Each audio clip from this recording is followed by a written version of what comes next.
January broke me in ways that I didn't expect, and I'm here to talk about it. So, as we were about to go into it, like enter transition into 2025, I decided to do something I've never done, and it's called the Esther fast. So I did it in a way that the last day of the fast was going to end on the first day. That's 12 a.m. of the 1st of January. So I did it and I broke my fast on the 1st of January. And then there was another fast I did. And then we did like a church fast. And so I was trying to be very, very intentional about my journey with God. And I wanted to have this very good start with Him and ensure that He was part of my life in 2025. So it was going on well. I mean, after the whole program and everything, I felt relieved. I felt like it was going to be like a great year. 2025 was going to be a great year for me. I was like, oh, I was very optimistic. I was very excited. But I don't know, something happened. I received 2 emails. Now, the first email was a rejection email, and I was rejected for something that I applied for. That was okay. I soaked it in. I was like, okay, starting January with rejections. I was like, okay, cool. I was like, breathing in and breathing out. And then within that same week I had gotten that first rejection email, I received another email. Oh, we are sorry to tell you that you did it. Immediately I saw that email. I think that is what broke me down. And it was something that was going to, if I had had that opportunity, it was going to be a boost to my career, to my advocacy.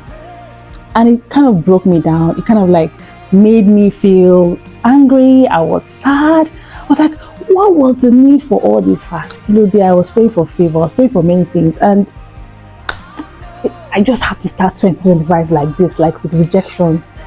And it made me, I sank into depression. So, I was working on a project with my guys. We're working on the project that we should apply for, and we're done with the proposal, we're done with everything, we're done with the budget and everything. But I struggled. I was reading my Bible, but I stopped along the line. I think I didn't read for 2 days. I was praying, but I stopped praying. I became lazy. I became discouraged. I became tired. I had very, very horrible sleeping patterns. I didn't even feel sleepy till 4 a.m. in the morning. My appetite deteriorated, so I started eating once a day. I was weak. I was frustrated. I was just tired. That was basically the thing. I was like, what's the essence? This was how I thought 2025 was going. Then, it was really a rough time for me. I stopped responding to my WhatsApp messages. I wasn't even going into WhatsApp.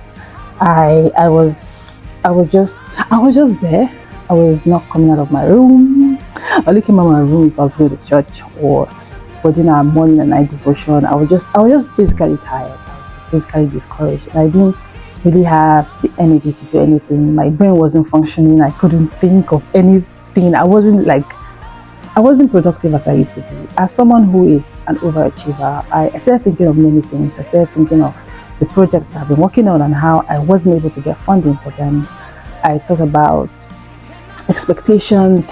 I thought about my birthday, which is on the March, and for me, every March is like a new year for me. And I was kind of doing a review, and I was like, oh God, I'm going to enter a very critical age in my life, and there's nothing I feel, there's nothing to show for it.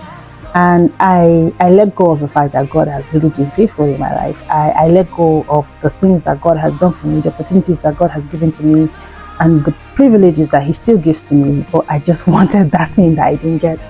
And so it broke me. It made me, I kind of was on a low key. I was sad. I was angry. I was pissed off. I was depressed. But I think I got better yesterday. So yesterday, on Sunday, so on Sunday, I normally do this koinonia, online koinonia thing. And it's so funny how Apostle, the service, most times when I missed the service, because I had a meeting on Sunday, so I missed the service. So I was like, okay, after my meeting, I was going to, do the whole, replay the whole sermon. But what I normally do when I miss it is that I just go straight to the sermon. But this Sunday I said, okay, I'm going to start from beginning. I wanted to skip, but I was like, no, let us start from praise and worship. And the praise team, I don't know the spirit that got into them, but it was the Holy Spirit really, because it was me listening to the worship and just dancing. I just danced because they really did like this super praise, and I was super dancing. I was dancing excited, and then I felt a little bit relieved. I was like, oh, okay, cool, nice. And then I moved to the testimonies, because normally I would skip most of the things, but I moved to the testimonies, and the testimonies I heard kind of like gave me this reassurance that God still does things, and it made me realize how ungrateful I've been. I've been ungrateful, and I really, at that point I said, God, I'm sorry for not acknowledging the fact that there are things in my life that you've done that I have overlooked. And being a very ambitious person, I am just looking forward for the next thing to grab onto. And so I said, okay, fine, let me listen to the message. So remember, I said I was having sleeping issues. So since I couldn't sleep, I was just like, okay, let me just make good use of being awake. So I listened to this message. It was kind of like a 3 hours message. So I was like practically awake till like 3 a.m. And then I started praying and everything. And then the fourth thing, the focus of the prayer was on basically everything I was going through, like, hey, depression. Like, he emphasized on depression a lot. I was like, oh God, it's me, God help me.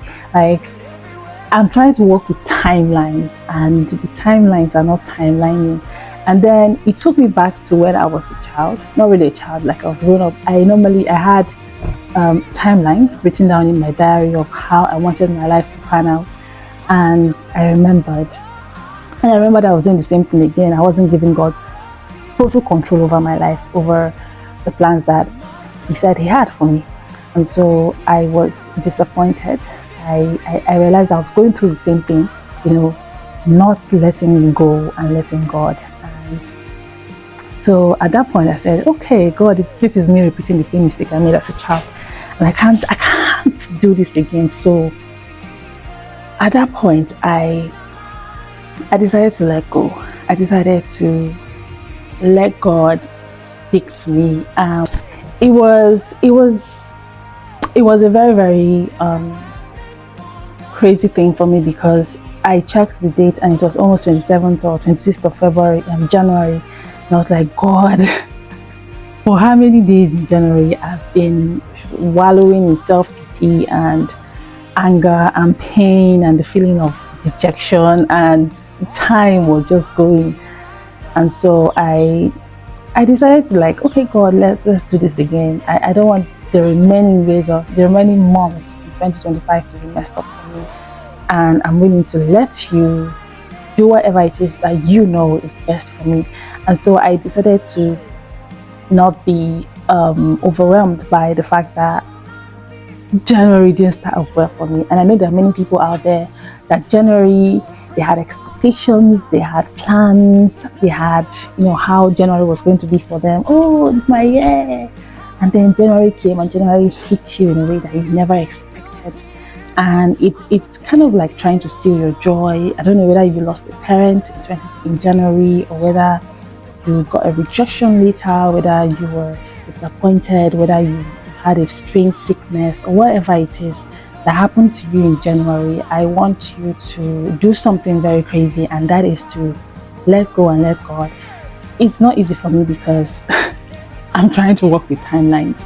I'm trying to see how my birthday would have significance in my life, and it just match. It's not far, but I want you to let go and let God, whether it's a sickness, whether it's a loss, whether it's a rejection, whether you were given a kind of sack letter that left you traumatized, or whatever it is that you're going through in January that wasn't part of what you thought January of 2025 was going to begin with. I want you to invite God into the equation, because I'm very big on God.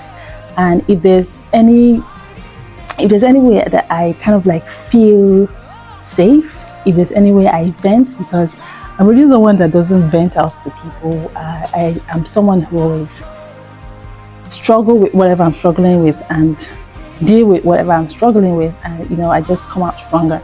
So I always do my journey with God. If there's anything I have to cry for, I cry. But I always ensure that I'm crying while I'm praying. Like I'm crying in God's presence. God, this is me. This is me. Oh, just so more. Wag you. Like, basically, that's what I do. And it's just something I want you to do. Invite God into that situation that has taken away your light, that has taken away your peace, and that's taken away your joy, and let Him do something extraordinary for you in 2025. If you believe 2025 is your year, then it will be your year.